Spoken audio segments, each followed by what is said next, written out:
मात्र आपल्या खांद्यातलं बळ दाखवावं लागेल, संघाला मात्र उचलून घ्यावं लागेल। यावेळेस गुड नाईट एक तमाशा देख, काही कमालीचा फटका सजवलाय, चेंडू मात्र निघून जाईल सरळ मिड विकेट, फलंदाज पुढे गेलाय पुन्हा एकदा।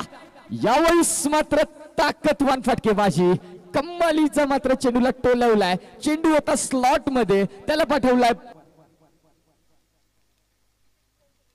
लेफ्ट आर्म राऊंड विकेटचा मारा होता। यावेळी चेंडू मात्र कार्पेटला रोल करतो, काउकोना रिझनचा क्षेत्ररक्षक आहे, खूप चांगलं क्षेत्ररक्षण तिथे देखील झालंय, 2 धावा काही रोखू शकत नाही, 2 फलंदाजांमध्ये मात्र एक चांगलं समन्वय, परंतु पाहूया हेच तर क्रिकेट आहे। आणि यावेळेस पुन्हा एकदा सिद्धार्थच्या बॅट मधून खणखणीत दर्शनीय स्ट्रोक मात्र दाखवतोय, फ्लॅट सिक्सेस मात्र आपल्याला त्यांच्या माध्यमातून बघायला मिळाल्या। यावेळेस पुन्हा एकदा एक्स्ट्रा कव्हरला खेळून काढतोय, स्वतः रॉकी तिथे आहेत, पाहूया झेल टिपला जाईल का। आणि यावेळेस मिस जज होतोय, चेंडू मात्र वन बाउंड क्षेत्ररक्षण केले जाईल एक्स्ट्रा कव्हर मध्ये, तिथे मात्र 2 धावा सहजरित्या परिपूर्ण केले जातील। तर पुन्हा एकदा जाऊया मॅच कडे, लेफ्ट आर्म राऊंड विकेटचा मारा।